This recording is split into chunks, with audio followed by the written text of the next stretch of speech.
I guess when I said the other night, hey, at the drop of a hat, I will have dot on. I did not expect that it would be the next day. You can disagree. You can agree. You can not chat. What is everybody mad about? And here we go. Welcome to the freak show, the best in town. Dot. All right. Well, thank you for popping up. What made you even right now? You said, hey, let's just do it for Halloween. You know, what made you say, F it? I'll come up right now. I'll come into the Hive. Yeah, I mean, I just think that this has been going on for so long. Can you hear me? Yeah. Yeah, I just think this has been going on for so long, and I'm so tired of so many misconceptions about things, I just really want for people to understand the truth, genuinely. Yeah. So how about this? There are some people in here, Dot, that are familiar with your story, with how you kind of became, I guess you could say, like a focal point in the Idaho 4 case. Can you take us back to the beginning? Who was the first person that you reached out to? In the beginning, and I'm gonna be completely transparent and be real with everything. In the beginning, I had somebody reach out to me, and they were talking about their experiences and what happened and what went on that night.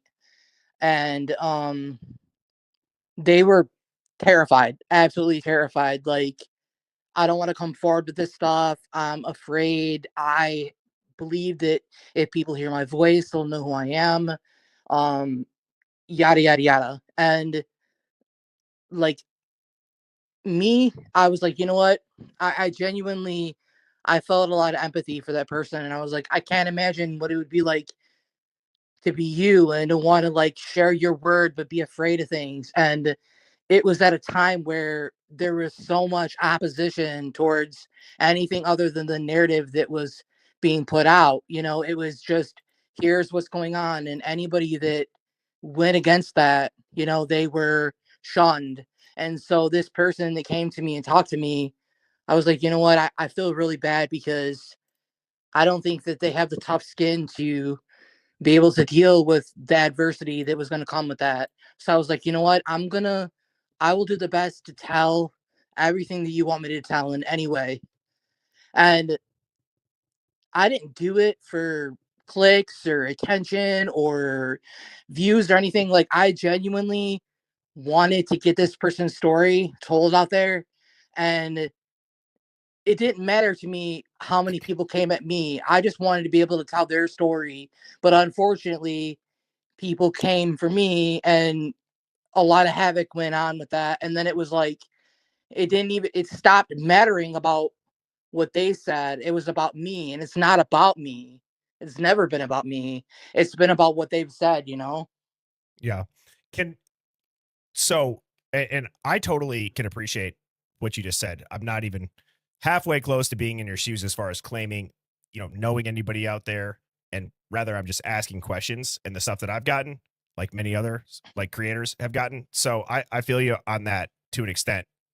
Um, can you clarify? So you did live in the house near 1122, but is the confusion of people saying that Dot came out and lied because there was confusion that at first you didn't say you were speaking on behalf of somebody that came to you with this information? Is there any way for you to clear that up? Yeah, so me physically, my voice, who I am, I was not there in Idaho. I'm speaking on behalf of the person that I am close to and their experience. And So that's the person me, that lives there. correct. So me, my voice right now, what I physically look like and everything has nothing to do with that. I was speaking as a person, and I did it the wrong way. I shouldn't have said that I was actually the person. I shouldn't have, because I was found out. But I wanted for her story to be authentic. I didn't want, if I just came forward and said, oh, hey, this is the story that was on behalf of this person, I feel like it wouldn't have been as authentic if I said that it was my own story. And I really, because this person really has the truth, they really have the information, and they really were there. So I took it upon myself to be like, okay, you know what? I'll go ahead and say this stuff for you.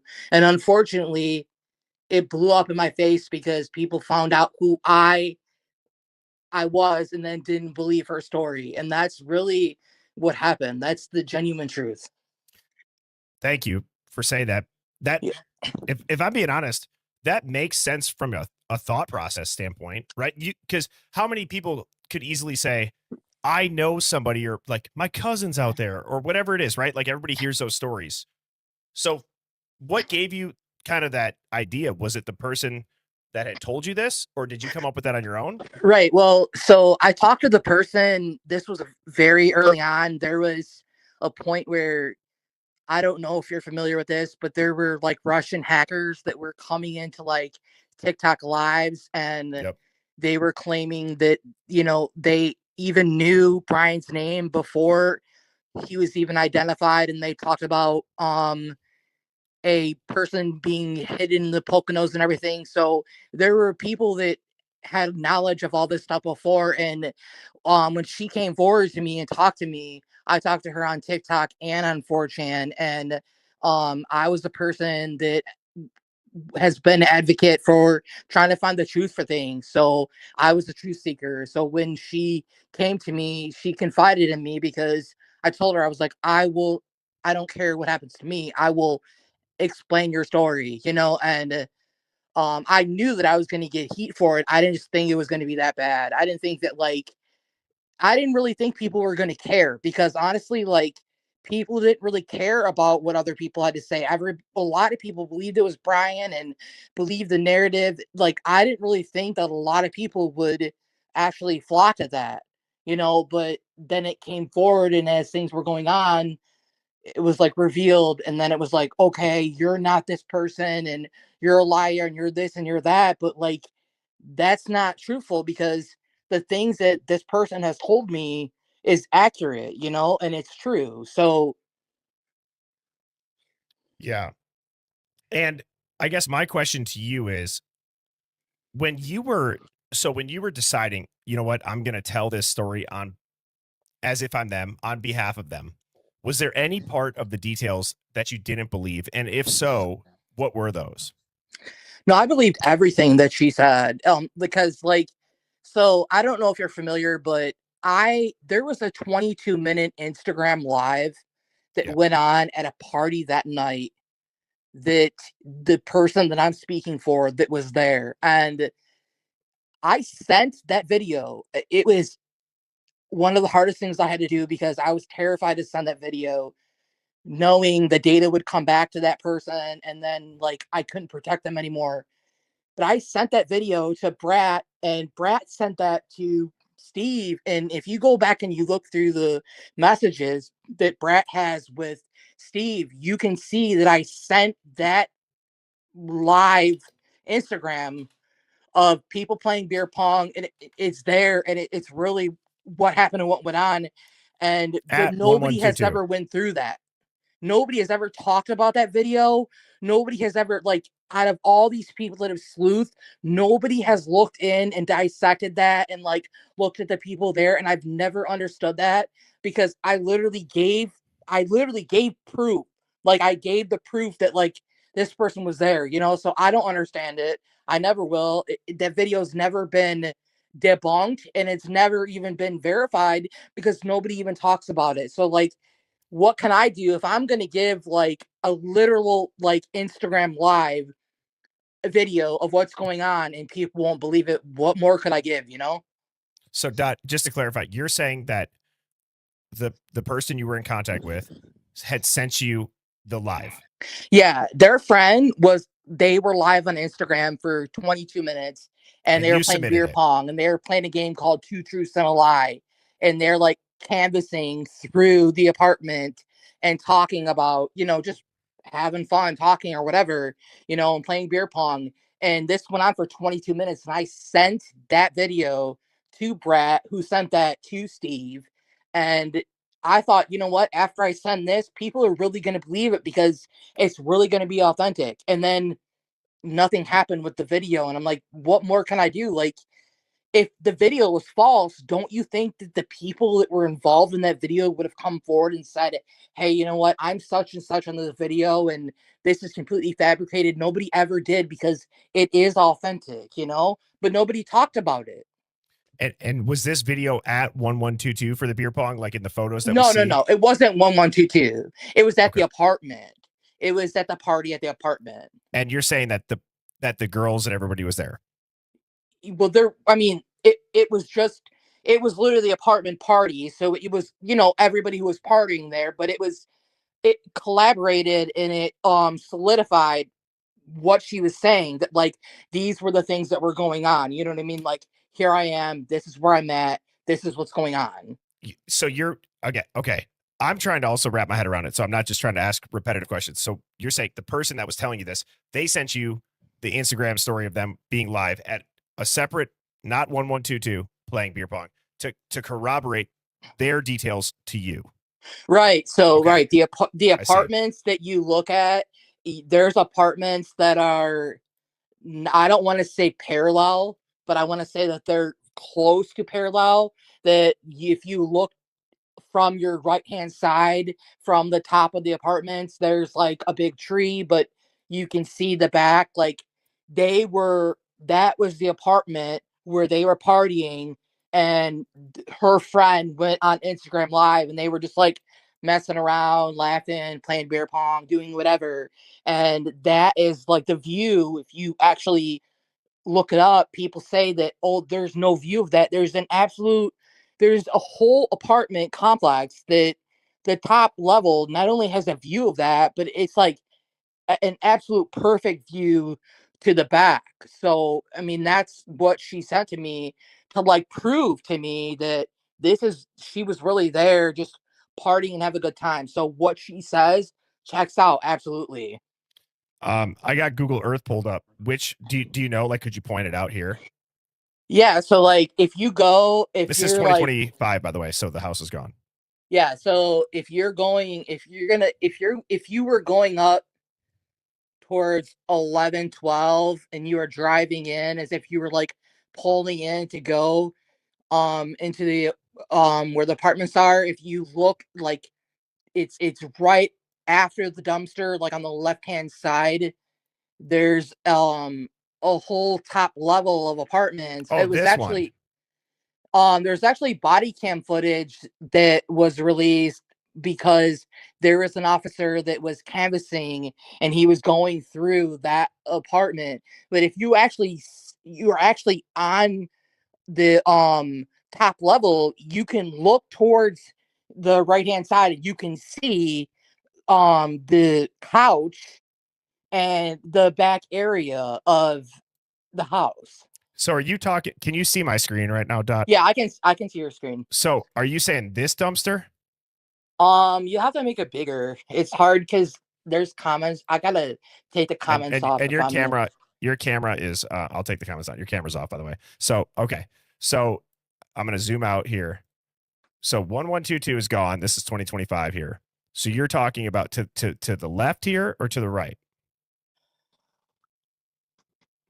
Where It's they can hard see to in the see. back. Yeah, it's hard to see. Okay. But the couch is gonna be over here.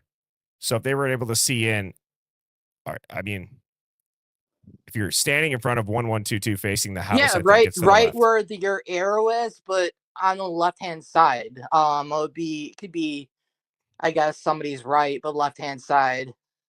Okay.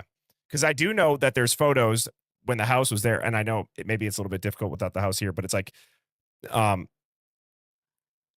when they do take the crime scene photos, there are photos from the balcony that you can see So yeah, across. they did. So they did. They actually took videos that were showing right of that angle of like, if you go right past where it says 1122, right past where those apartments are, like right there to the right, like go to the right. If you go to the nope, go yeah, go no, go like over past where there's 1122. Yep. No, it's like it's over more. So when you're looking at your screen right now, your Right, left right. or Yeah, my yep. right? You were close where you were at. So can you see my cursor? Yeah, know I it's can see your cursor. is So this in like the if you right just go a area? little bit to the right. Yep. Nope, the other way. Okay. It's gonna be like it's gonna be right in between the two apartments. Nope, the other way. Okay, so you're saying in like in this area in between the whites? No, I'm saying like there's the two apartments that are right Damn. across from 1122. Oh, these over here. Yes, yes, Oh shit. yes. I'm so sorry. I was totally misreading it when you were saying the apartments. Okay, that's on me. Yeah, Jesus so H. My that's fault. though. Yeah, it's right there. It's the like Where the the upper. picture If was you taken. go, if you zoom in and you go and you look at the top three doors that are above on the, I guess you would say, the right hand side, you can easily see the back of the house, and then you can see it's kind of hard to describe. No, I can picture it. I can picture it. So I get what you're saying. You're saying so from these apartments, was the dumpster you were like referring to was the one that was over here by the band field? Um, no, it was the other one. It was like when you come up there's like two dumpsters. There's one when you're coming in, and then there's another one that's like on the left hand side when you come in. Like, so there's that one, but you easily can see Yeah, it I got you. Okay. from Okay, that so point of view. I got you. So that's on me. I apologize that I No, it's was okay. okay. So then what about this now? What do you say to people that think you're doing this just for attention or for clout? Like if you can even answer that, because I get it. People Yeah, ask me a yeah, lot, no, are you just yeah. doing You this know to what? Like, grift? But what I can say is that if I really wanted to have like some huge like type of thing where I wanted people to, oh, like, let's talk about Dot or whatever, I could have got on any channel. I could have went on any live. I could have like been persistent on my own and went through anything and created videos. I could have like been screaming through the rooftops to all of these different channels, like the Chaos Sector or True Crime Design. Like, I could have went to any of them and been like, put me on, put me on. I never received a penny for this, not a single penny. I never in any way got any like financial compensation. If anything, I got a lot of harassment, and if anything, I have I have dealt with a lot of depression from it. Like, it's not been anything that's been positive. So like, what would I gain from it? Like, attention to like be depressed, attention to like be made fun of or like put down, or like, you know what I mean? Like, it doesn't, why would anybody want to have like that type of pain and go through that type of pain? Like, it doesn't make any sense to me. So when people say that, like, oh, it's for attention, like, what do you mean? Like, you know what I'm saying? Like, I could get into like personal details, but like, I haven't talked to like my actual brother in almost 3 years, and a lot of it has to do with this. So like, why would I lose like my brother talking to him to just like say some story, you know what I mean? Like, with no money involved, like people that don't think about it, it blows me away, like how you could think that like this is because I want attention. Like, I'm not getting any good attention. I'm not getting anything that's like satisfying or relieving by saying these things. Like, if anything, I'm getting the opposition. I'm getting like nothing but hatred, or nothing but like people saying whatever they want to say about me. So it makes no sense that people say that, and I don't understand it, and I never will. so with that being said, right? Has anybody reached out to you to do a paid interview, or has there been a part of you that feels like you're holding something close to the vest where you're like, this is info people would pay for? Yeah, I was reached out to do an interview. Can you say the organization? Is Yeah, it Dateline was one of them, and I declined. Um, okay? their Why? contingency, their contingency was like me sitting down.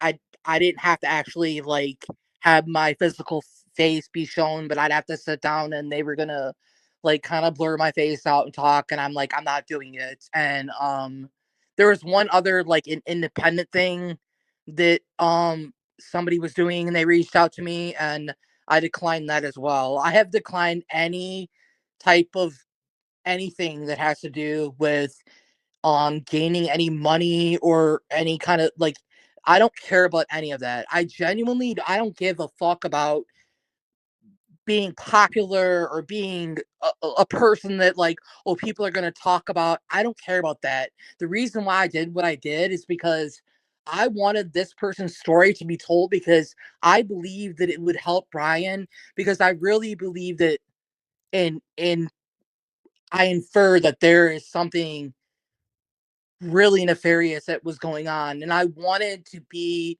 a person that could speak the truth even in opposition of people that didn't believe me, because back then, Birdie, like back in the beginning, everybody was saying that they were asleep and they were just killed in the sleep, everything. Like, people were not even open to thinking about these things, and now that they're coming out, like, people are kind of being that, but that's really where I was. Like, to go against the grain, to be a person, to like stand up and be like, you know what? I know probably like 90% of people are gonna put me down and talk shit and like hate on me, and like to come out and to speak that was so hard. I couldn't imagine if she actually did, if it was actually her real voice. People would have spent months like trying to match her voice up to other voices of people and finding out how she was, and if they did, they would go and dissect her family and put her down, and and just pick apart just dissect every little part of her. And like, knowing that, like, I was like, okay, I'll take it on the chin for that. Like, that's what I decided to do, for no other reason but the fact that like she deserved to have what was said told, because I don't believe that Brian did it. Not only do I not believe that he didn't do it, but like, I have a strong belief on something else, and like, I wanted to speak about that like anybody else would. It just happened that I was in a different position that somebody else was in, like. What was that something else? Actually, let me back up before I ask that. What, if anything, because when was the first time that you gave an interview? 2 years ago, about on the dot, almost. Not to Well, be it was well, so that was not like meant to be a pun. yeah, right. Like, so here's what happened. Like, originally, like, I went into Brett Norton's TikTok live originally because there was all this speculation that was going on about like the Russian hackers and all this stuff, and I went in and just like said a small little comment, like, hey, like, this is not what went on. And Brat reached out to me, she messaged me, she reached out to me, and when I say to you that she was adamant about talking to me, she was adamant about talking to me. She said that she was close friends with Howard Bloom. Howard Bloom is writing this story, like this compelling story, that she thought I could be a part of it. And she's like, yeah, you know what? You might make some money off of it. And I declined everything with that and was like, no, I'm not here because I want like some story bot. Like, I'm trying to tell you truth. And when she reached out to Steve, if you go through the messages with Brat and Steve, Brat says, like, I completely believe Dot. I believe this, that, and like, she pushed it and pushed it. Like, if she really thought I was just some troll or just some random person, like, she really pushed it out.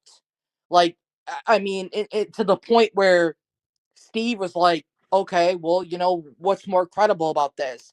And when things got severed between her and I was the fact that, like, I I did not want to go forward and like making this like some big, huge public thing. Like, I didn't care about that. Like, she wanted me to like get on to with more people and talk to more people, and I didn't want to do that. Like, it wasn't about that. It was legit about this person and what they went through. Like, that's what it was about. Yeah, I've talked to Brat once or twice when I was just starting on TikTok, and I did a live with her. She reached out to me right away too. I haven't talked to her since. I don't even know if she's still covering this case, just because I haven't been on TikTok. But here's my question for you. You come out, you say that. It's a two-part question. do you regret it in the fact of not just your approach on I should have just, done it a different way, like you were saying, but do you wish you would have just went balls to the wall the first time that you had an opportunity and just boom, here's what it is. I am speaking on behalf of somebody, and then would that have maybe like empowered you to say things at that time you were hesitant to? And is there anything that today you can say you have not said yet? Yeah, I completely regret it. I do. I feel like not only was it a reckless decision, but I regret it and think about it often. It was a very poor decision. It wasn't something that I really thought through, and I was at a point in my life, at the time that this was going on, where I was more vulnerable, and I was, I guess, more impulsive than I normally would be. And when I look back on it, I should have never took the approach that I did. I should have sat down and said, "Hey, I am a person that has spoke to this person, and I'm speaking on behalf of them." And I take full accountability for that. And I really do feel bad for anybody that may have been deceived or felt like me actually physically in what I was saying was affected by that. If I could go back, I would change it. But what I will never change is that the power in the story, and the proof, and the conviction in what I was portraying and what this person's story is. And I will always back this person and care for them, and um put their story forward. And there's nothing that anybody can do that will stop me from doing that, whether people think I'm a liar or not. Like, I will always try to tell their story, because I know how hard it's been for them to go through what they went through. And that's the least that I can do. Mhm. Are you okay, Dot, with me? And you can absolutely, after I say this, you could say, no, I don't feel comfortable because I know this is on the spot. I'm going to say this. Are you okay with me putting a request out to the Hive for questions that would make maybe some people that are skeptical about what you've heard feel more confident? And I could put them up on the screen. I can read them off. You can rattle through them. It could be yes, no. It could be 2 sentences about them. Maybe do 5 questions. Yeah, we can do questions. I don't care. Oh, nice. Okay. All right. Hive. So, and Dot, can I ask you this? As we're waiting for the questions to come in, can you think back to anything that now, after like the general public who didn't have access to what you had been privy to, what is the biggest thing that you think would tell us all that had to be inside information? Oh God, I'm afraid to say. I'm afraid, Birdie, to say what I'm gonna say, because I have a really good working theory and I have a really good understanding from what I've been told, and I'm afraid to say that, because that's a huge deal. Is That's a big thing. It's I have a pretty I believe that with the knowledge that I have, and the information I have, that I have a pretty good idea of what happened and what went on. But that's a huge thing. Um can you give us something, the people that maybe you'd give us a little bit of a taste so that we could latch onto it? yeah, so what I can say is that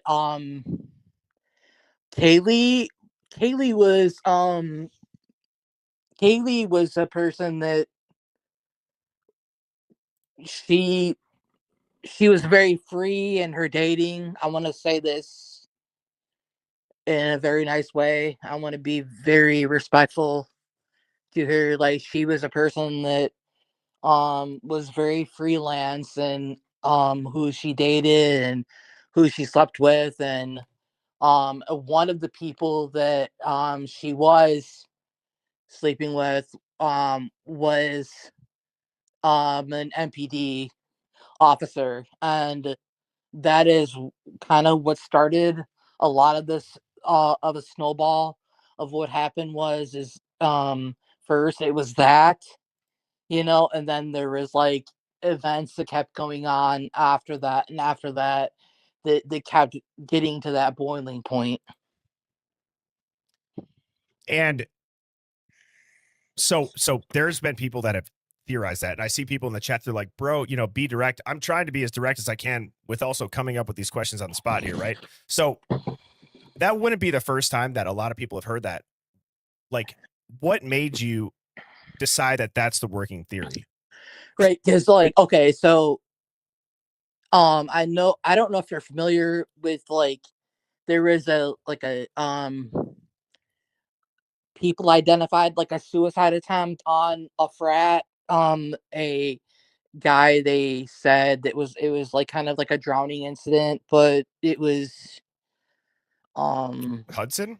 yeah. So basically, like Kaylee, she was a sleuther, and she had been a sleuther. Like she was looking into like this, even like this missing person that she like had called into the police, thinking that like she seen this missing person. She was somebody that like was looking into things. So she was dating this cop from the MPD, and she was telling this cop that like she didn't believe that it was like a suicide. She believed that like it was like a hazing incident that went wrong, and it was actually a murder. And so what, like while she was dating this officer, like not only was he like cheating on his wife, but then like she was trying to discover this thing, that was going on, and was like going to him. And I think that the tension that kept happening, like between like, okay, like if she finds out that like this really was a murder, and then everything else, like not only is my whole world gonna fall apart, but like all of these other things are gonna fall apart. So like it kept intensifying, and I think that it took it to a point where he was like, I have no choice. Like it's my career and my family, and then also like covering up, like not wanting the media or people to like understand that like there was a murder. Because if we say like there's a murder in the frats, like what are people gonna think? They're gonna think like, holy shit, like I'm not gonna come here. Like I don't want my son or my daughter, my kid to be involved in that. So like he had the pressure of that, and like the night of the grub truck, Kaylee that was messaging the cop, and was like like she had like liquid courage. She was intoxicated and was probably saying things that she shouldn't have said, and was like explaining like, I believe this is what happened. And I feel like he had, in my opinion, he had like an intense fear with like, I'm gonna be exposed for having this affair, and then like I have this girl coming to me about this, and I'm trying to keep hidden. And then like maybe he was giving like some coke or like some like Adderall on the side to like the girls, and like he was doing it to be cool because he was having relations with her. So like now he's got like the drug aspect. Now he's got like to cover up, like this, and then he's got his whole family. So he's put in like a really compromised situation, and then there was rumors that possibly that she was taking pregnancy tests, and I don't know if she was pregnant, but like maybe he felt like that was the last straw. Like, okay, like now, like if she's pregnant, like I don't, my whole house of cards is gonna fall down. So like, in his panic, I think that he had intentions to just go in there and like maybe just kind of like threaten, but like things got out of control. You know what I mean? Like he went in there, and it was to threaten, Kaylee, but he didn't know that Maddie was in the room. So he's doing that, and like, and then like they say, like Xana comes up and is like, what's going on? So like originally, like, okay, I was only here for one person. I didn't know the other person was in the room. Now somebody's coming up, so like now I have like this whole other thing that I had to deal with, and I think that like after that, like they cleaned up and they were getting ready to get out and go about. And when they did, they seen Dylan, but they had already cleaned up and like already had everything put together. So like if they were to go and be like, oh my God, now we have another person, they had already cleaned up. So like they wouldn't have had extra clothes to deal with Dylan too. It would have been a whole other thing. So it'd have been easier to just be like, hey Dylan, you know what? Shut the fuck up.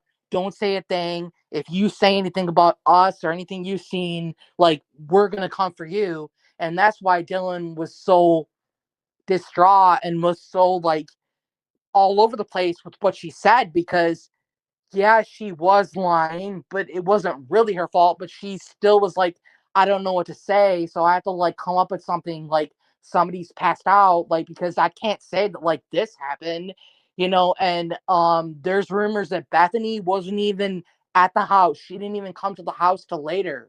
So like it would make complete sense that Dylan would be like, okay, you know what? I don't know what to fucking do. I'm gonna wait until the morning, and then I'm gonna message Bethany and be like, I don't know what to do. What the fuck just happened? Like, I don't know how to handle this. And then Bethany comes over, and then they're like, okay, we're gonna have somebody else call. Like, you know what I mean? So it was like it was negligent, but it was also, her trying to do the best she can do, like with what she had. And that's really like when I think that like you go on the body cam when they're in the room, I think that like she had pregnancy tests, and like I think they were trying to take the pregnancy tests out of like the vision of the body cam, because maybe they didn't know if she was pregnant or not, but they knew that like she was involved with the officer, and that's why they've covered up a lot of what they covered up, and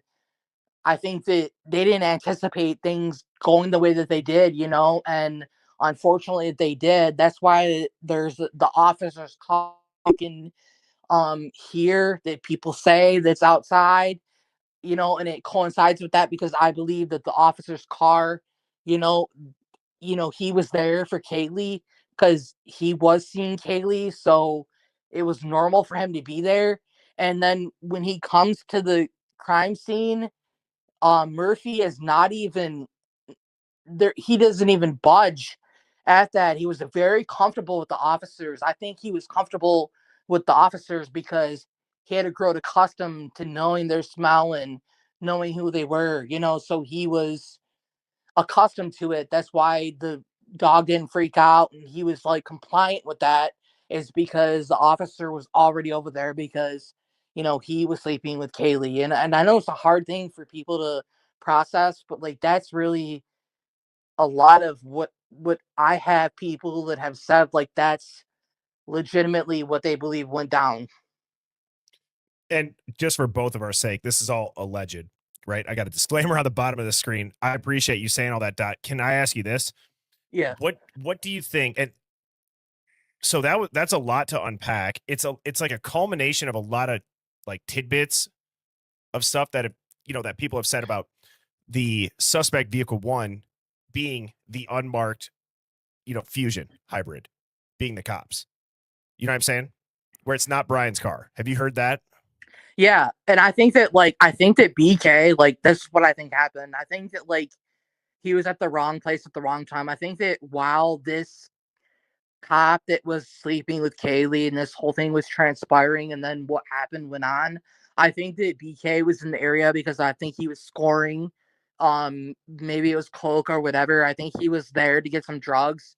He was up and he wanted some uppers. So I think he was there. And I think that like when he heard like, okay, like something's not right, like he could just tell something wasn't right, like anybody would. I think he was like, I got to get the fuck out of here. I don't know what's going on, but like there's something not good going on. And like that's why he was like got out of the area, and it was for his own safety. But like people were like, okay, well, he was there and that, and like he probably was there, but he was there for a whole different reason. But can you imagine like you're gonna go and you're gonna score like some coke or whatever in the middle of the night at like 3:30 in the morning, and then you hear like some scream or like you see some car, you hear something, they're like, holy shit, like I don't want to be involved in this. Like I don't like I don't want to come forward with this. Like, and then you get out and you go away, and then like eventually you get framed for it. You know what I mean? So I think that he was like kind of just like, holy shit, I didn't think that this really was going to happen the way that it did. He was just there at the wrong time. And it makes sense that he was there at the wrong time because you also have Molly, who she was a dealer, and she very well could have been there to deal to Brian and could have been giving him something, and he was there, and then he just was like, all right, I don't know what to think about all this. And like, and that's why there's like that car situation. Like, it makes a whole lot of sense more that he was kind of there and his car was there, but for different reasons than actually like being in the house. Yeah. I mean, that's a lot, like I said, to unpack. Can I take you back to the beginning? Are you able to, as accurately as you can, tell us exactly what the initial story was that you were told, now given info that's public? Can you add anything to that original story? Yeah, like the original story that was told The to me, like, Yes, if you could take us to the beginning. So I know that was your theory. Your theory, right. I get you're playing off of what you had heard, but is there a way? I guess what I'm asking is, you were saying something, years ago that a lot of people, we had no idea if we were going to see. Now there's thousands of photos, there's thousands of documents, there's body cam, there's the call. Can you go back to that, and can you now say it without feeling like you have to redact yourself so much? Yeah, yeah. So like it was in the beginning, like originally what was told to me is that like Brian and he had friends and like Coburn. Kopaka, Brian and Kopaka, like he had people, he was using drugs with people around in the area. And what I heard that was like very credible that a lot of people said was that they would break up like coke and everything in the car, and they would use, like it would either be a driver's license or like, a pocket knife or whatever, but they use stuff to cut it up, and that he was doing that with Kopaka. And And you they, were they told had this. developed they had developed like a rapport with doing that stuff. And so um that was part of the reason that people had thought, okay, well, you know what, like, could Kopaka be involved or whatever? But really, it was just like, it was something like minor that they were just doing, like they were around and a part of. So there was like that scenario, and then there was a scenario of, here we are, we're going in, we're going into a situation to where you have, it's so hard to describe. It's so really hard to describe. But like, you have a situation where you have somebody that should have never been there, and but they are there, for a different reason. And then you have an undercover cop that is been around the area, and it was like around Banfield, and they're in that area. And then, like, if you remember the grub truck, like Kaylee was messaging somebody. If you go back and you look at the video of the grub truck, she is messaging somebody nonstop. She literally every 10 seconds is responding and messaging to somebody. Like, obviously, it's not anybody that's by her, and it wasn't Jack, obviously, because she ended up calling him later. So, like, she was messaging somebody, like, very urgently. And I believe that that was the officer that she was sleeping with, and was messaging him. And and I think that when he came that night, he didn't really think that things were going to go like that bad the way they did, but I think that they did. And that's what transpired with all of it. It's hard to implement the police, because it's like, I'm afraid to say that and do that, because I know that that could like put a hit on me, or like put me as the target. But I really believe that to be true, that they went in there with the intention to just like if you think of Kaylee's wounds, like, people say it's a crime of passion. People are like, "Oh my god, like, think about it. If you have a knife and you could come at somebody, they could have killed her with just a knife. Why did they have to punch her in the face?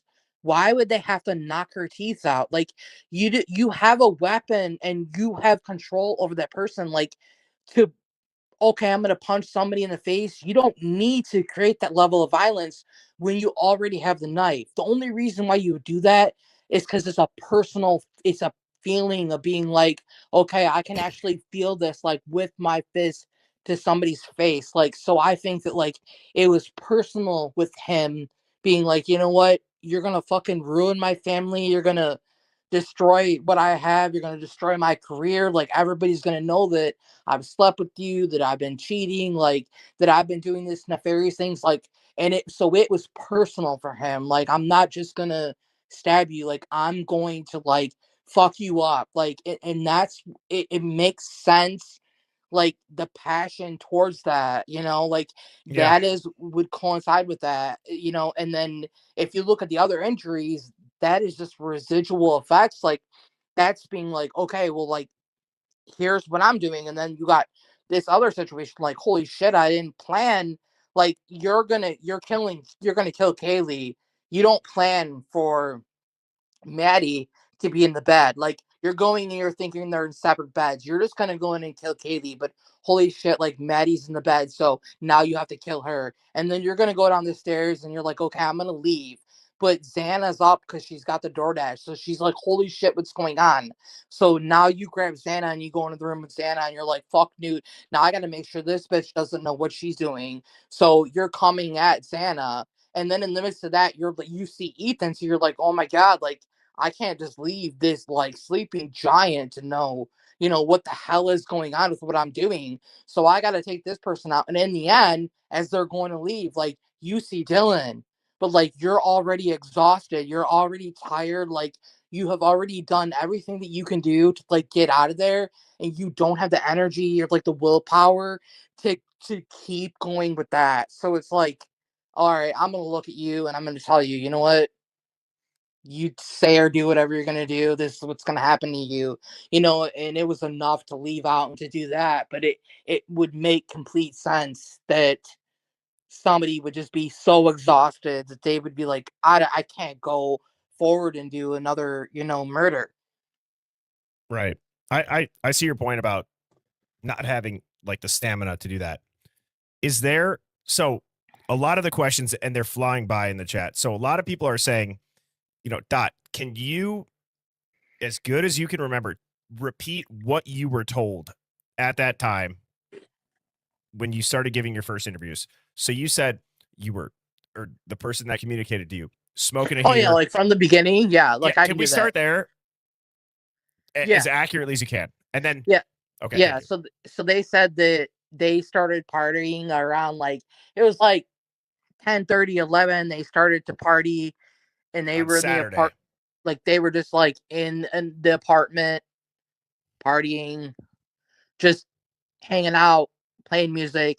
They started playing beer pong, and then through the evening they started to play like a game that was called like Two Truths and a Lie. So if you guessed what this person's lie was, then you would have to drink or whatever. And it was like a whole game that they were playing. And this person went on Instagram Live and they were like showing like that they were, just playing and hanging out. And everything was pretty normal through the evening and until like about little bit after 3 o'clock in the morning. Dot, can I interrupt you? Yeah. Yeah. Okay, so just to clarify for people in the chat, Dot is not talking about 1122 King Road there. Okay, she's talking about the apartments that I had shown on Google Earth, Yeah. which are these here, where people, that's where that photo was taken too, of all of them together, correct? In that Right. bottom Yes. area. Okay. Yes. Yeah. Yeah. Okay. Exactly. So my question is this: were the roommates and people at that party? And then if they were not, right? So I'm just talking about what you heard. Why would somebody feel the need to contact Ann Taylor just by being at a random apartment party close by? Well, it was because of the morning. Okay. Because What do in you the mean? morning, the people that are outside in the morning, and it looked like an average morning. Like you wouldn't have guessed that like these people that were outside in the morning were people that had any idea of like the fact that there were people that were murdered in the house. You would have never guessed that. So like that's what is the like mind-boggling thing, you know, like you wouldn't think that, like, okay, there's a house full of people that are murdered and these people are just outside, like, hanging out, like, smoking weed. I see. Okay, I get it. So you're saying that the person at that party that had gone live had seen Dylan, and I believe you said Emma, Right. Demetrius, and Yeah, the others. yeah, it was Dylan. They knew it was Dylan, they said, because she was taller, like more than the average female that hung out there. And then they knew that it was Emma, but they said they didn't know if it was Demetrius, but they it was a black male, and because Demetrius always hung out with Emma, they presumed that it was that. And then there was an individual like that was pale and had like a kind of a dark blue hoodie on that was over their head, and they were just literally passing around a joint, hanging out like nothing. You would have never guessed like anything was going on. Like you wouldn't think anything of it. What did that person say to you about that? Because now after the fact, I cannot be the only person thinking that is so effing weird. And then you see the crime scene photos, and then all the redactions, national security, Koberger being there, yet no connection to the victims, right? Never stalked them. I don't want to interrupt you from telling, what you had heard originally. Did they say any other comments that you haven't said yet where it's like, Well, yeah, like something's at off? like a little bit after 3, they said that they had the window open of the apartment and they heard that like somebody was calling for Murphy. Like they had heard multiple times that somebody was calling for Murphy because Murphy had gotten out a lot. He was like rambunctious, and they would let him out to go to the bathroom, and he would get out sometimes and kind of get a little rambunctious. So they were trying to find Murphy, like, and it sounded like a male was whistling to get, Murphy to come back. And then like shortly after that, there was a scream that was like really like just a very it was just a very not good scream, and it was something that really bothered them. And they said that, even though they tried to like bypass it as like just like, Did they have a okay, gut it's instinct? weekend shenanigans, but it was really like a very just disturbing, a scream that they remembered that they're really traumatized from. Man, I And got then in the morning, they said that they couldn't like it was blocked off. Like when they tried to leave, they didn't get to leave until like 1:30, but they had to walk all the way down because it was blocked off. But they said that like there really wasn't any ambulance, nothing. Like if there was anything, it was like way in front. Like they didn't see any bodies coming out. They didn't see any like transport from into the house. Like it was weird. It was like the house was just there, and it was like nobody was there. It was like it was being like, roped off, but there was nobody there because it didn't seem like anybody was like, I know that sounds weird, but like not tending to the bodies, but it was like there was nothing that was in there of significance, that it was just like the house, left over. I don't know how to describe it. I mean, I think that is a good description. Blue Eyed Candy not only had sent in a super chat, they asked a question about um, did anybody say that they heard gunshots? And then Holly, if you want to kind of tag team this question, it says, as per blonde pale guy, has Dot ever seen a picture of Kaylee's cousin Hunter H? He's pale blonde Marine.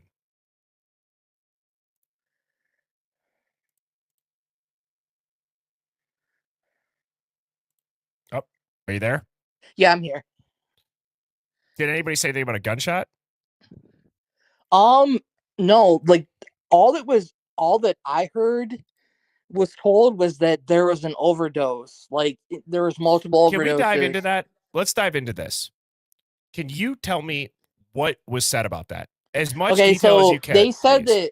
they said that like at around like 2:30 in the morning that somebody had overdosed like inadvertently, and that At somebody was 1122. trying to like administer Narcan to them.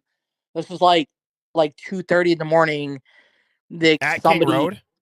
yeah, that they were literally like, I mean, they were like between, I don't know how to say, between the apartments. It's hard to describe, but somebody had like overdosed and they had to give them Narcan to get them to like calm about, and that, because people were dabbling with drugs that they thought were just like, okay, just like party drugs, but they were more intensified. So, there was that with like the Narcan, and um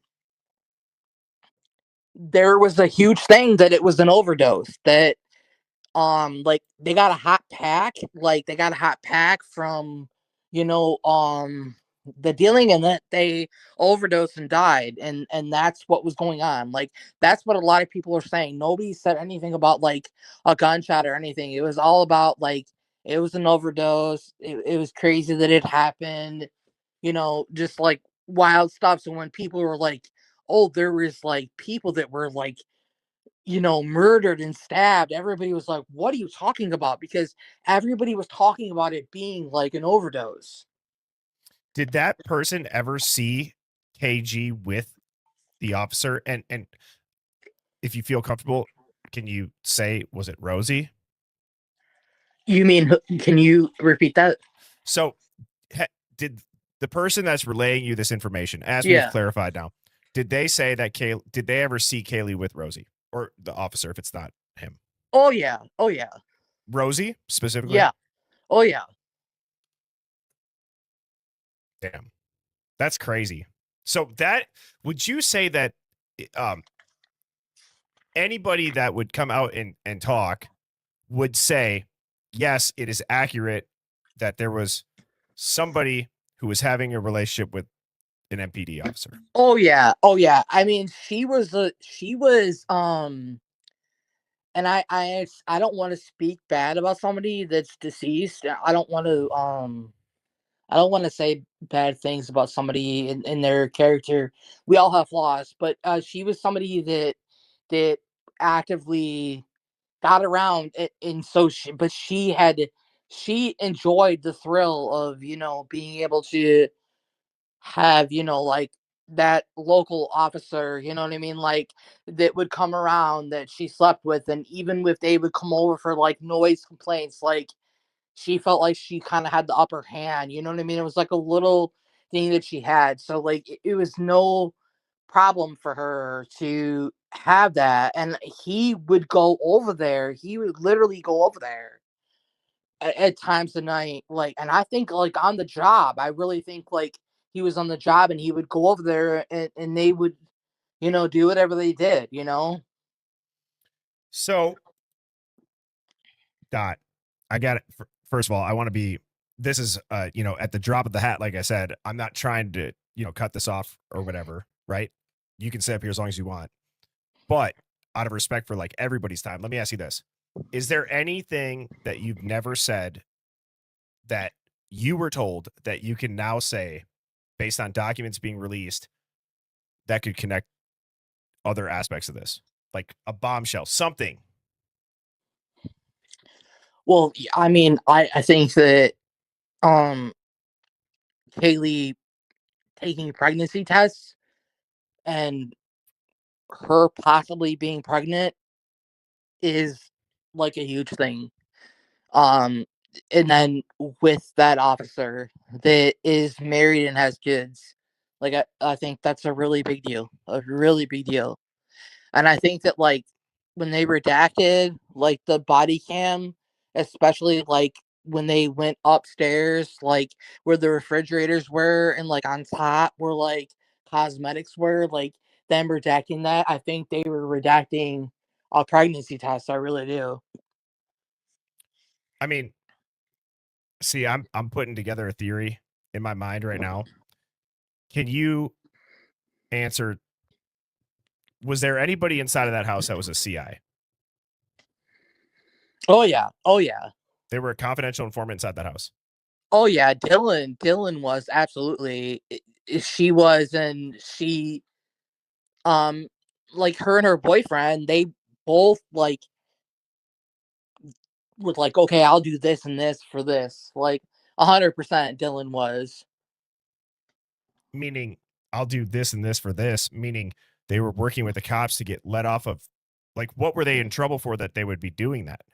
Well, I mean, like it wasn't any extreme things, but it was more so like, okay, you know what? If you show me this and this, then if something happens and something like, because her boyfriend, he would get in trouble for like little things here and there, but as long as he would tip the cops off, they didn't care. Like that's really what it came down to, and I think that they were like, okay, we're going to help the police because it's going to be to our benefit. But like at the end of the day, like really at the end of the day, that all they were doing is make things worse. You know what I mean? Yeah. Now, are you talking about after the crime? Like she's saying, are you saying even leading up to it? Are you saying that leading up to it, Dylan was a low level CI, a high level CI? Because in my head right now, Dot, what I'm piecing together is this. We have the University of Idaho that is in a merger deal with the University of Phoenix worth hundreds of millions of dollars. There could be some sort of undercover operation on this Pacific, Northwest Highway with somebody in that house that is a low level informant that ends up having an affair with a Moscow Police Department officer. That MPD officer just so happened to be there that night that this one person was back in town because the people that they were trying to gather information on, whoever it may be, came over, had some shit happened. The cop can't say shit because he's having an affair on his wife. The university can't say shit because they're in the middle of a merger with the University of Phoenix. The FBI can't say shit because they say, oh my God, it's going to come out that we were using people's kids as pawns to take down the Erudite, the cartel, whatever it is. We need a fall guy. Let's throw it on the awkward dude that's a PhD student that was tailing Molly. I don't know. Yeah, that's exactly right. Like it was pretty much like, okay, like there was this hazing event that people believed was murder. Like people believed that it was not suicide, that the frats went overboard and the officers knew about that. And Kaylee was a sleuther, so she was trying to figure that out. And she was like, while she was sleeping with the officer, she was telling him like that I'm trying to figure this out. And like he also is married and he has kids, and like so like, and he even now and again would give her a little bit of cloak and stuff, like, like, hey, to party and stuff, to be cool, quote unquote. Like, so he's in a position to where now, like, she's trying to figure things out, and like they're sleeping together, and then like there's this other thing going on. So like his hands are tied behind his back. Like he's got to figure out something to do to alleviate this situation because it's not going to end well. And he thought that it was going to be fine because Kaylee said she was moving away. But if you remember what Dylan said, Dylan had said that like she decided she was not. She was going to try to stay around and maybe be with Jack. And I think that like that My officer God. was like, holy shit, like I thought she was gonna go away and this was gonna go away, but now she's gonna stay around and she's here, and like what am I gonna do now? Like, how am I gonna deal with this? So I think he panicked, and I think that he reacted from panicking, and then like maybe she was thinking she might have been pregnant. Like maybe she was messaging him and saying like, I think I could be, or I'm taking tests. And I think that that was even more for him to be like, holy shit, like, what am I going to do? Like, how am I going to take care of this situation?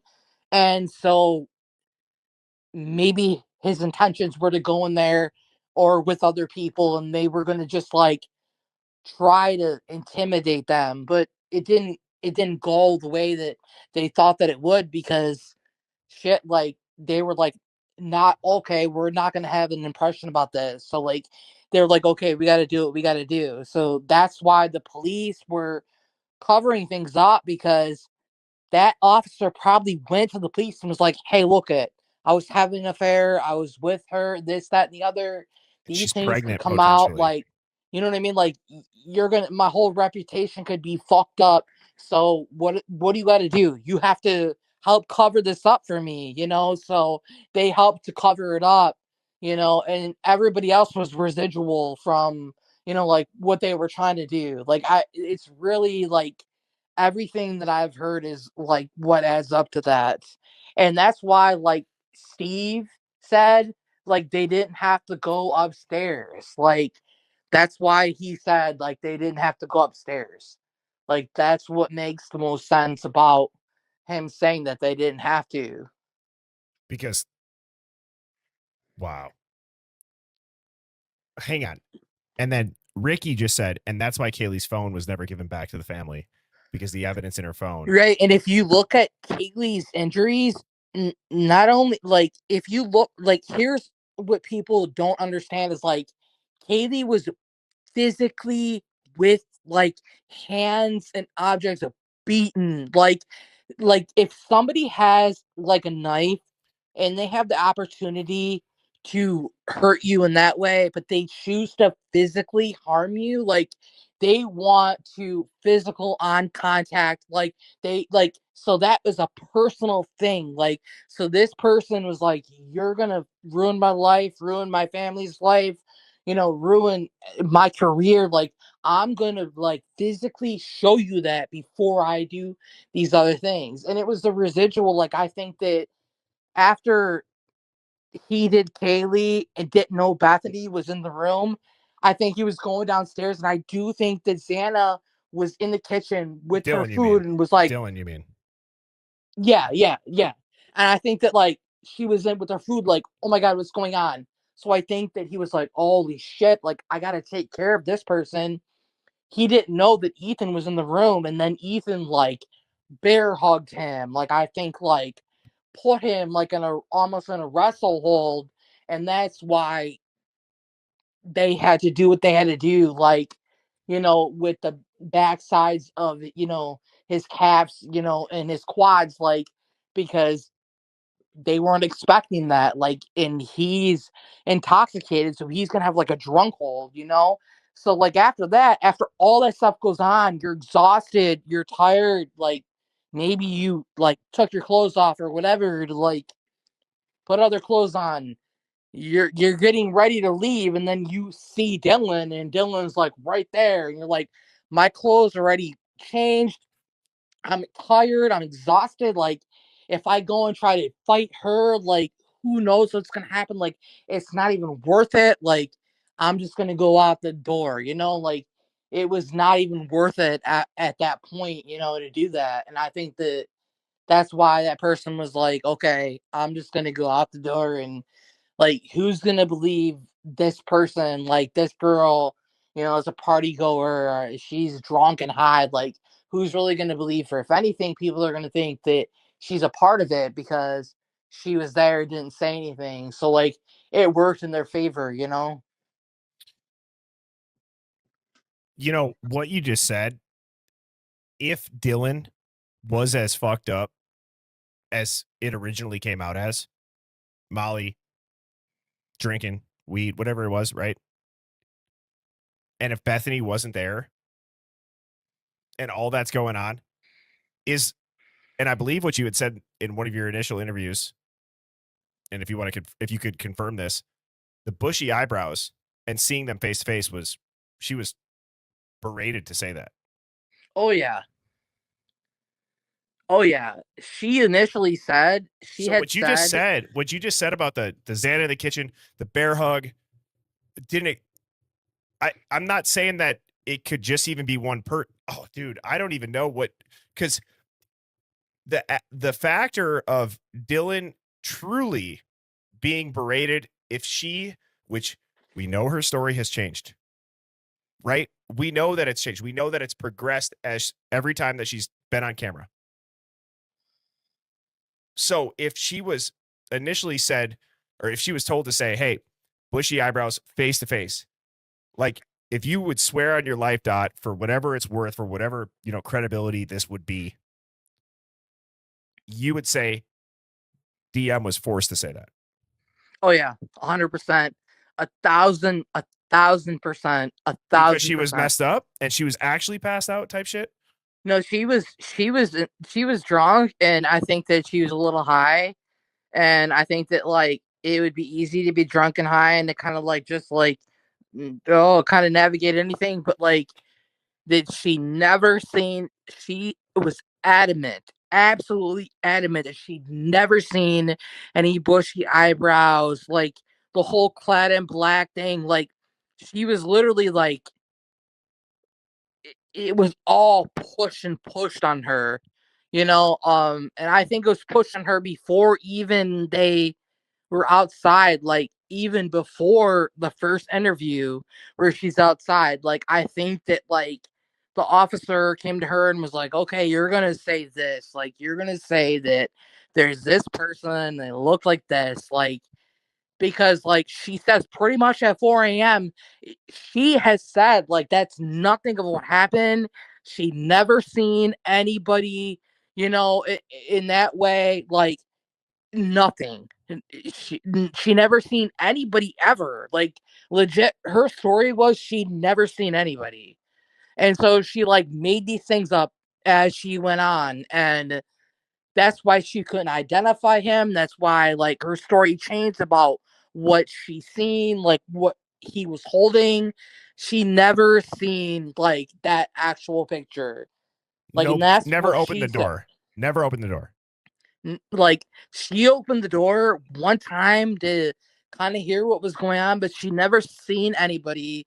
She never came in contact with like any male or anything like that. Like nothing. It was just opening the door one time and kind of like not understanding what's going on. But I think it's like at some point she was like, okay, there's something really bad that went on, and she was afraid. But Bethany was not there. Bethany was not there that night until way in the afternoon. She was not there. So like Dylan was obviously scared by herself. Like she was there by herself, scared, and that's like what triggered her to go on her phone and to like try to self-soothe and be on different apps and stuff like that. Like she was not with Bethany. Wow. What can I ask you one more question? And thank Yeah. you for being so gracious with your time, Dot. The cleanup. Any insight? Yeah. So like when it comes to that, like I think that Dylan was aware of this affair that was going on. And I think that like this officer grew accustomed to being around the house and like talking, and I think that he went to her and was like, hey, listen, like I genuinely think he was like, you know what, you gotta fucking help me cover this shit up. Like you have like Familiar with him being at the yeah. house. Oh, you're on mute, Dot.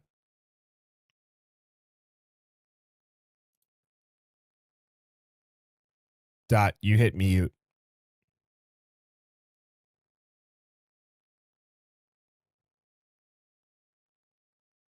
Dot.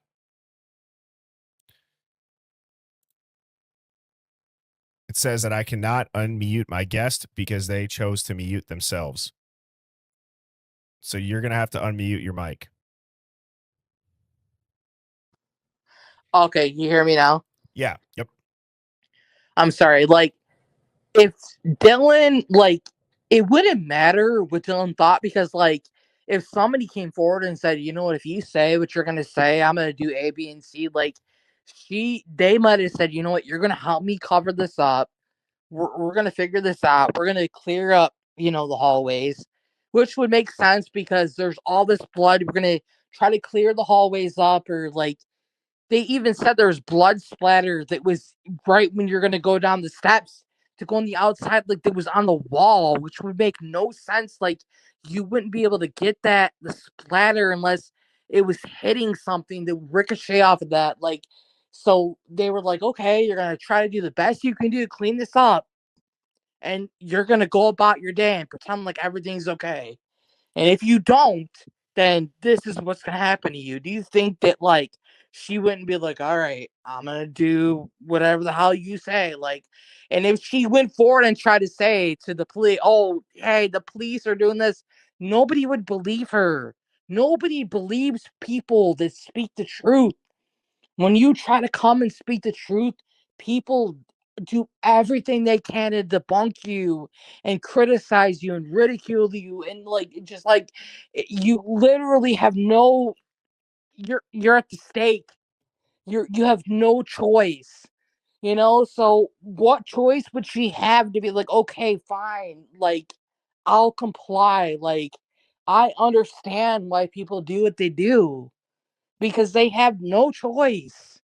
Like people are so easily just influenced by like, okay, this person's a fraud or this person's this. Like nobody really actually looks at the truth, so it wouldn't matter. Like if Dylan came forward today and said, I seen an intruder, it wasn't Brian, he did A, B, and C, nobody would believe her because people are so convinced of the other truth. Like, so why would she go forward and do that?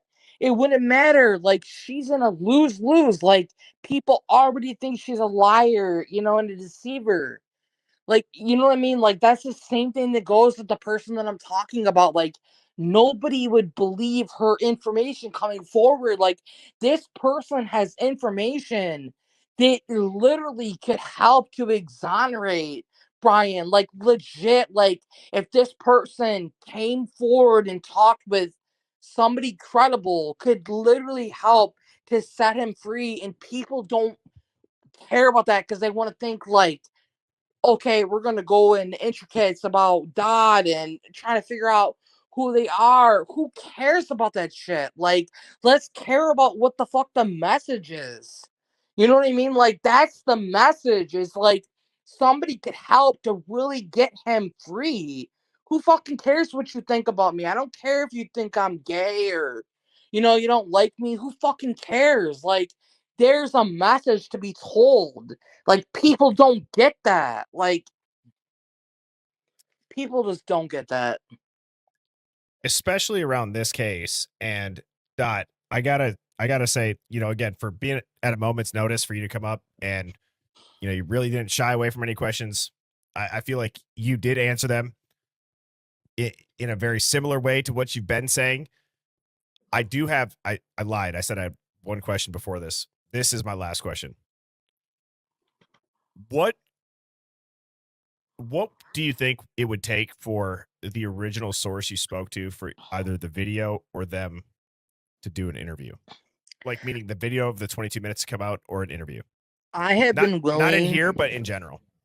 I have been willing, and I'm still willing to bring forward all that and to bring forward that interview, to bring forward that video. Like I am willing to literally bring that forward on anybody's platform that it is going to be open minded. I literally will bring that forward to anybody that wants to hear it. But I feel Well, like nobody does. But if somebody wanted to, I will literally give that video again, like I have, and give forward anything that you want to hear about that. Like, I am open about it. Like, I don't care what people think. Like, I legit, I've called the police. I've been on the phone with the FBI with literally like on three-way at the FBI. Like I've literally told them people they have not come back and talked to me. Like I've literally said like these like do you remember when you canvassed and did this? Like they do not care. Nobody will come back and talk to me. Like and I'm willing to show them proof, like not just some BS like statement, but nobody cares. So it's well, like, what does it even matter? He's convicted. Nobody cares, you know? Like, I will bring anybody on your channel and I will bring like whatever evidence, but it's never mattered because people just think it's a lie, you know? And it's like, I'm exhausted with like trying to explain it. um, Dot, I'm gonna ask the chat this. Chat, type a one And I want you to only answer respectfully, or honestly. You can be respectfully if you choose to. One, if you think that you would be okay with Dot presenting it in here. Two, if you're like, take that shit somewhere else. Okay. And Dot, I say that because we got great mods. I don't know. Do you ever tune in to the Hive prior to this? I have a few times. I mean, I don't really watch much of anything, but I have watched the Hive a little bit and we're very open, actually, you know? So, I mean, you got hella ones coming in right now. I don't know if you were meaning like anybody's platform, you know, like the little old hot, like the little old Hive here. Birdie, I can tell you, I'm not a liar, and I'm not just some troll or anything. I have gotten nothing but criticism from doing this. I can tell you with like in my heart, like I have received no gratification from doing this.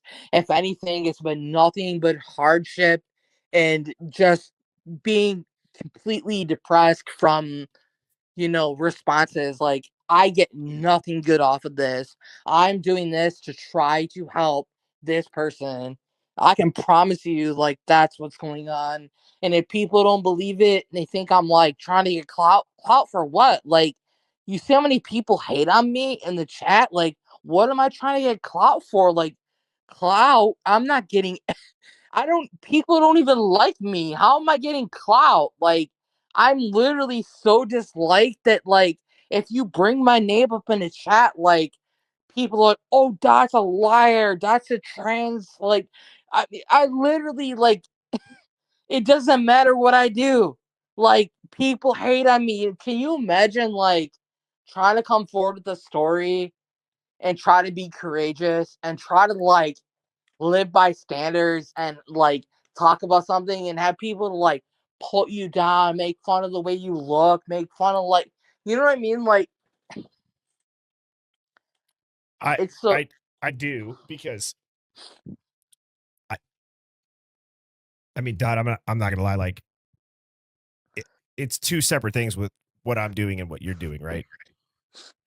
Like I'm asking questions about stuff that I hear, including stuff like yours. You know, but I'm not the one that's saying I know that this is real because I believe this person and I'm going to put it out there for them. So, um, you know, I can't say that I've experienced exactly that.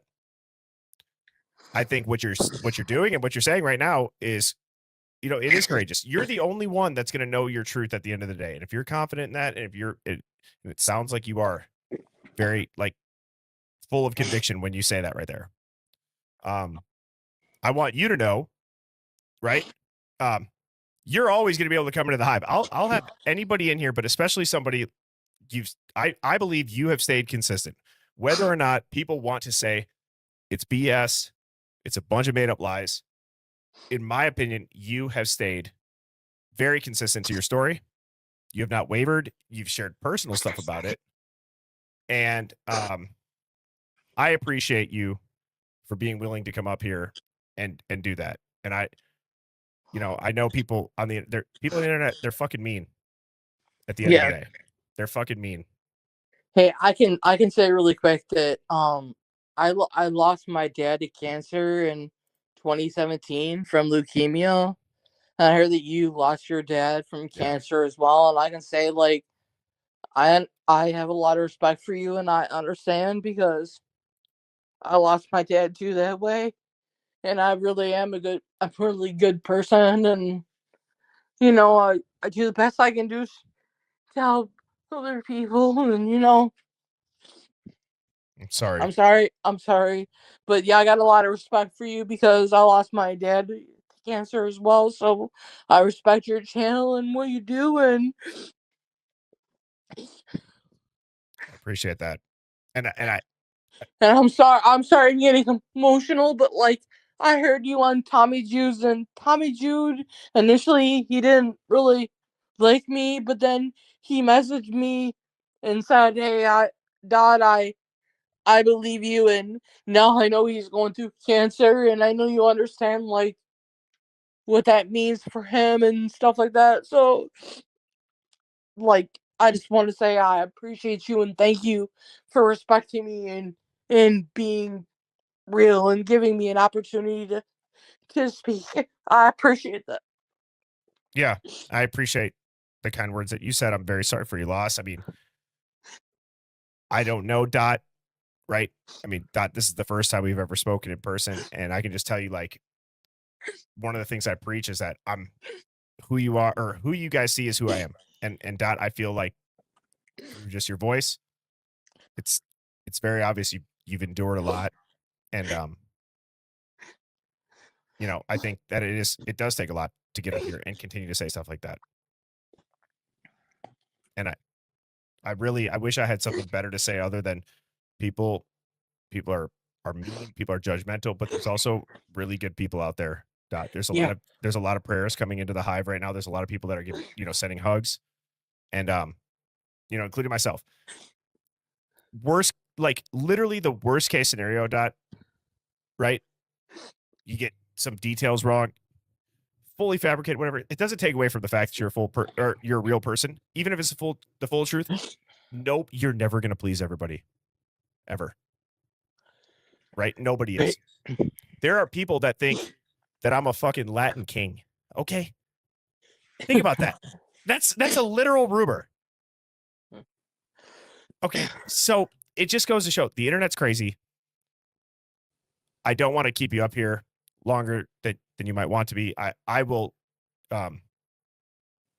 match the gratitude that you just had. Thank you for popping up here. I'm sorry. I'm sorry that maybe I was deceptive in the fact that I didn't completely explain that I was speaking for somebody else. I'm sorry for that. I genuinely am.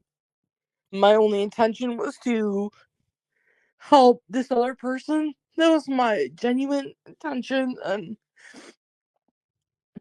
it's hard. It's so hard. It's hard because I really was just trying to help somebody else. That's all I was trying to do. Can I ask you a question? Do you think that person, like, have you and that person spoken about this situation going on? Yeah, I did, and they told me, they're like, you know what, just let it go. Just like when I went on Melissa Jade, I was so fed up with it. I was like, you know what, I'm just gonna say I'm just some piece of crap. I'm just some troll. Like, I was so desperate. I was so desperate to try to get it to stop. I had people swap my house, like legit swap my house. Like, it was so bad. I'm like, it's okay. Let's just let it go. Like, I'm a liar. Believe I'm a liar. Believe everything I said was a lie. Like, I went on to just do that because I'm like, I'm so tired of like having to go through this. Like, it's better to just say that I was a liar than, you know what I mean? Deal with it. And really, so to clear the air, the lie was that you were the person that you were speaking on behalf of. Yeah, I'm not the actual person that's seen what happened. I'm not the actual physical person that's seen what happened. But I'm telling this person's story because I believe in them. I love them. I care about them. I believe in what they're saying. And I you know what? So I'm sorry if I was deceptive in any way to people that made them mad. If I didn't really reiterate that, if I'm sorry that people don't like me because I was deceptive on that, I'm sorry for that. I openly admit it. I'm sorry. I really was trying to do the best that I could do for this person, and I didn't do it in a perfect way. I was kind of a mess about doing it, but my intentions were nothing but good. I promise you. I'm sorry for that. If I did, I genuinely want everybody to know, like, if I did something that was deceptive or something that you disliked, I'm sorry if I did that. I didn't mean to do that. my intentions were to help this person. I really believe that, and I didn't maybe go about it the right way, but I'm sorry. Well, I can tell you this. I believe that, you know what, and maybe I'll get hate for this, and I'm very aware of what I'm saying right now. I believe the voice that I hear kind of coming through the headphones, that there is like there's a real person behind this voice. There's real emotion right now. And you know, if your intentions were to do that on behalf of somebody and you felt that would be the best way, I don't know what other way you could do that. If they weren't going to do that, but you felt strongly and that person gave you the green light for it, so be it. But I can tell you that I believe that right now what I'm hearing is absolutely genuine emotion. And if anybody doesn't, I don't know what to say. I mean, it makes sense why you would feel like that's the decision you made, was to talk on behalf of somebody. You then come out and you say, well, it wasn't me. And then it's just this entire spiraling effect. Yeah, I mean, I genuinely, like, from the bottom of my heart, like, I just wanted to help this person. That's it. That's genuinely what it was. I just really wanted to help this person. I don't care about anything about anybody related to me, and I don't care if anybody likes me, or I was just trying to help this person. They came to me and they told me, like, this what going on, and I felt like, you know what, I could do something to really help this person. Like, genuinely from the bottom of my heart, I thought I was helping this person, and I really did. I really genuinely did. I'm not a bad person. I'm a really good person. I'm a HIVE. If you got to know me, you would know I'm a really good person, and you would love me. I'm not a bad person. I just did what I needed to do, and then people have just, like, put me down, and I don't want to get a sad story of just saying that, like, it's so hard for me when people just don't believe me and I'm telling the truth. Like,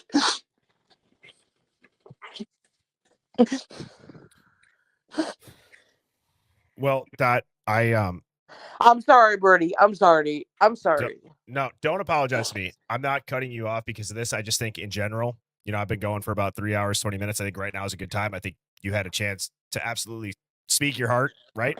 I think everybody in the Hive would agree with that. And Dot, I will shoot you a message on Discord. We'll talk in general offline. Okay. Okay. And we'll figure something out. But thank you so much for popping up. You have a good night, Birdie. Yep, you too. Thanks, Dot.